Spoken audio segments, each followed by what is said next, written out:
On December 20th, 1944, in the village of Bleialf, near the German border, a Wehrmacht captain named Curt Bruns stood in the street and pulled 2 American prisoners out of a column of roughly 300 men. He had just been told something by his own soldiers, something that made these 2 different from the rest. He questioned them himself, and what he decided to do next would make him, 6 months later, a dead man, executed not by revenge, but by the same kind of trial he had denied the 2 men standing in front of him. This is the story of how that happened. Snow was falling that morning, 4 days into what would become known as the Battle of the Bulge. The men Bruns pulled from the line were Staff Sergeant Kurt Jacobs and Technician 5th Grade Murray Zappler, both attached to an intelligence unit of the 106th Infantry Division, both fluent in German in a way that wasn't taught in any American classroom. Some of the German soldiers marching alongside them recognized the pair. They had been interrogated by them days earlier, and they said so to their captors. That was all Bruns needed to single them out. He had no idea yet what he was actually looking at. Curt Bruns was not a career fanatic risen through the ranks of the SS. He'd been a grocery clerk in Stuttgart before joining the Wehrmacht in 1936, an ordinary man who became an officer in 1939 and made captain by 1943. He was married. He had a child waiting for him somewhere behind the lines. In another life, in another army, he might have finished the war as a forgotten name on a discharge form. Instead, on that morning in Bleialf, he made a choice that would follow him into a courtroom and then in front of a firing squad of his own. Before we go further, if this story is holding your attention, a like helps more people find it. And if you're new here, subscribe. Every week, we tell the stories the war left behind. Kurt Jacobs had been born Kurt Jacobson in Berlin in 1909. He studied law there before the laws stripping Jews of their rights made that life impossible. In 1936, he left for Buffalo, New York, with help from an aunt already settled in America. 3 years later, just before the door closed for good, he brought his mother out too. His father didn't make it in time. He died in the Wehrmacht camp in 1942. By the time Jacobs stood in that street in Bleialf, he had already escaped the regime that now held him prisoner once. This time, he'd come back wearing its enemy's uniform. He and Zappler belonged to a unit the U.S. Army had built almost as an afterthought and then guarded as one of its best-kept secrets. To understand what Bruns was actually facing that morning, you have to go back 2 years, to a training camp in the hills of western Maryland that the Army worked hard to keep off the map entirely. Camp Ritchie sat in a valley the Army chose for one reason. It was close enough to Washington for the Pentagon to keep watch, and remote enough that almost nobody would notice what was happening inside. Starting in 1942, more than 11,000 soldiers passed through it. A large share of them were German and Austrian refugees, most of them Jewish, men who had fled the country now sending its army across Europe.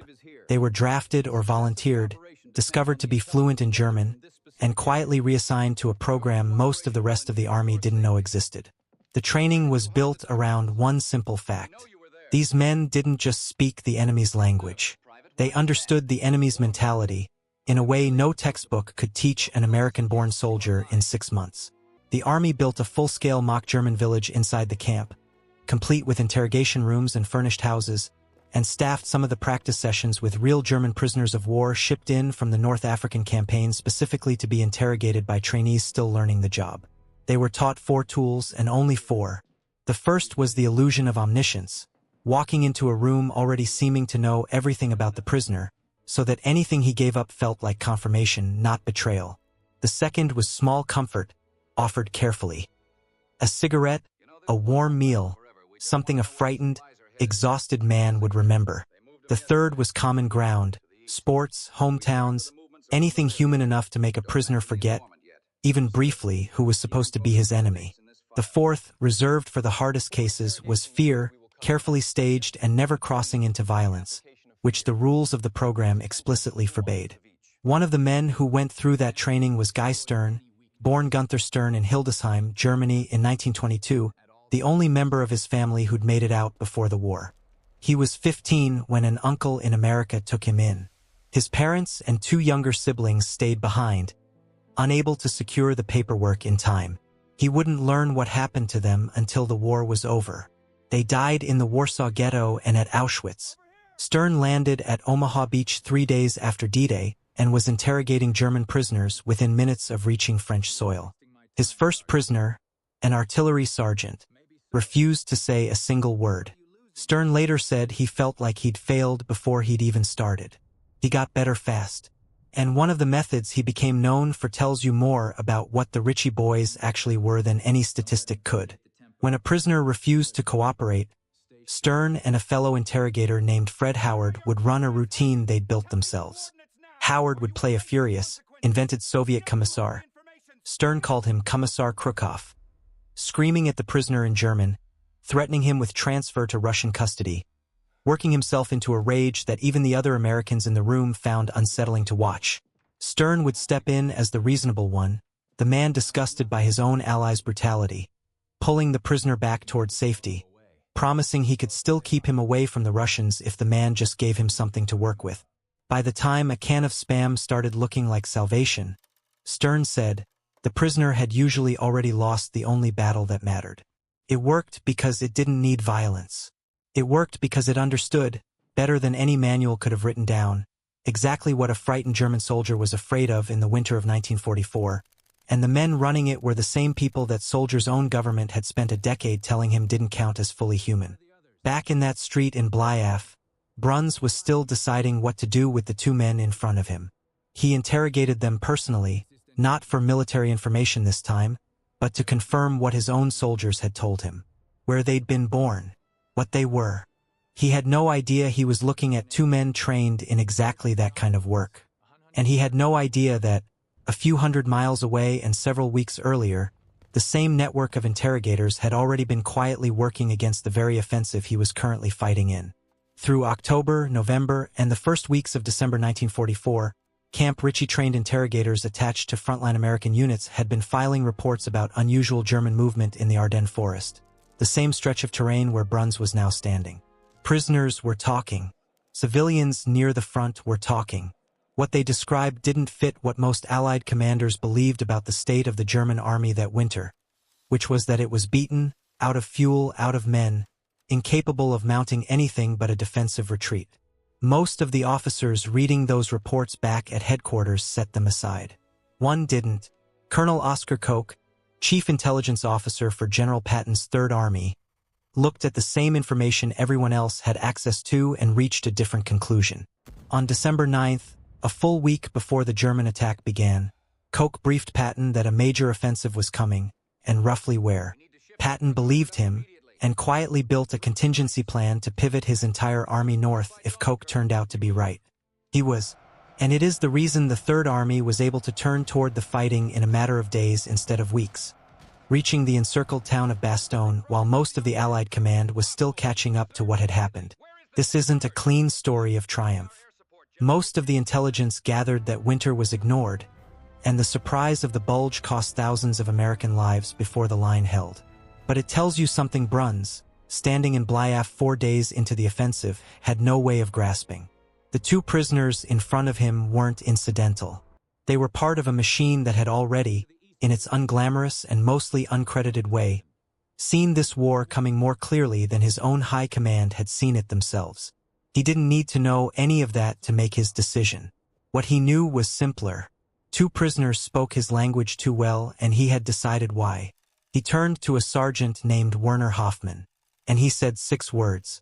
6 words that would survive him, repeated back to him months later in a courtroom. Juden haben kein Recht, in Deutschland zu leben. The Jews have no right to live in Germany. The firing squad formed. Jacobs and Zappler were shot where they stood. Not in the chaos of combat, not in a firefight where mistakes happen and men die by accident. This was deliberate, ordered, and carried out in front of witnesses, weeks after both countries had signed conventions specifically forbidding the execution of prisoners of war for any reason, let alone this one. Their bodies weren't recovered until February 13, 1945, nearly 2 months later, once the ground around Bleialf was finally clear. Soldiers from the 12th Infantry Regiment found them in a shallow, open grave about 100 yards off the road, lying face up, their boots missing. They were buried at a temporary American cemetery near Foy, among more than 2,000 other men killed in that single battle. Kurt Jacobs's wife, Rosalind, was told only that he was missing. It would be weeks before she learned he was dead, and longer still before she learned exactly how. Here is the part of the story that actually explains what happened to Bruns, because a great deal of terrible things happened in the winter of 1944 that were never punished at all. What made this case different wasn't that it was worse than everything else in that offensive.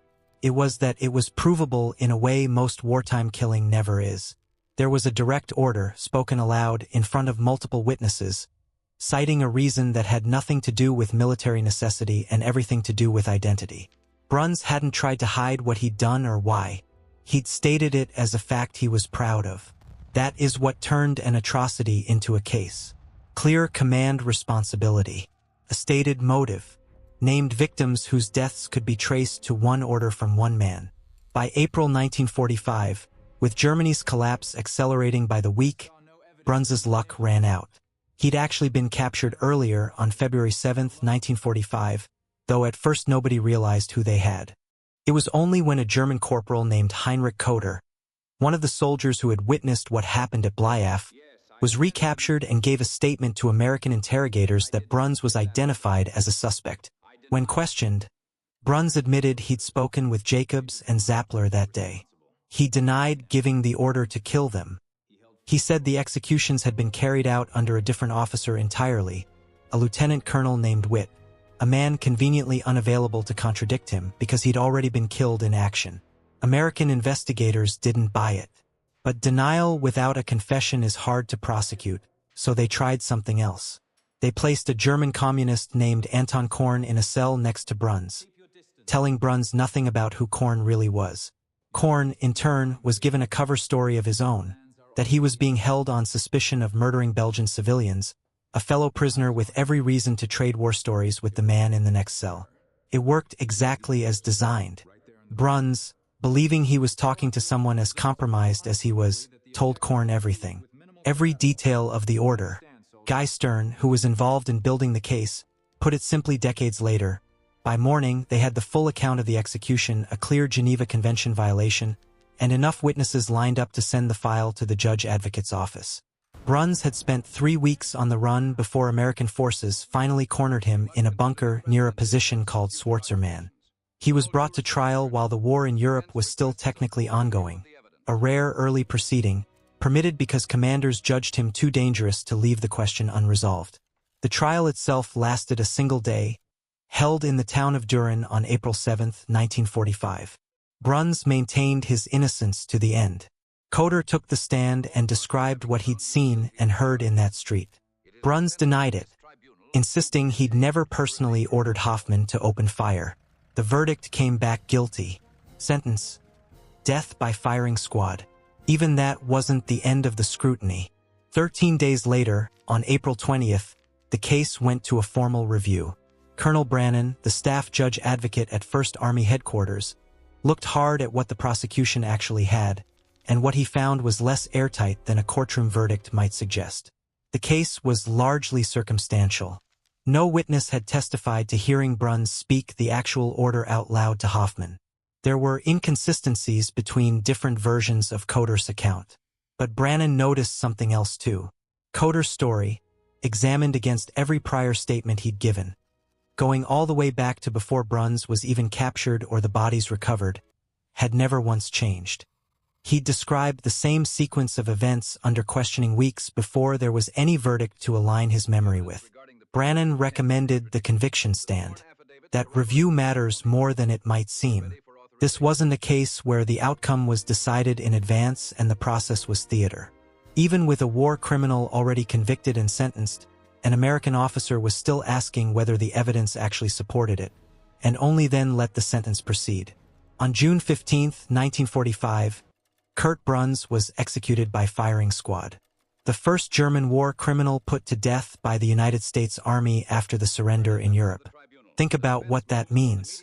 A man who believed completely that a category of person had no right to exist inside German borders was killed by a legal process that applied to him exactly as it would have applied to anyone else standing in that courtroom. Not a mob. Not revenge carried out in the street the way he had carried it out. A trial. A defense. A verdict reached through the same due process his own ideology had spent 12 years trying to dismantle everywhere it took power. That is what Bruns could never have predicted standing in Bleialf that morning in the snow. He thought he was looking at two men who didn't belong anywhere. What he was actually looking at was a system that had already found a use for men like them he never could have imagined, and that would, within 6 months, turn the exact same principle of law and evidence against him. The work didn't end with his execution. Ritchie Boys who survived the war went on to help catalog tens of thousands of captured German military documents, and some served as interrogators and translators at the Nuremberg trials, applying the same methods they'd used on frightened soldiers in the field to some of the men most responsible for the war itself. Guy Stern lived to be 101 years old.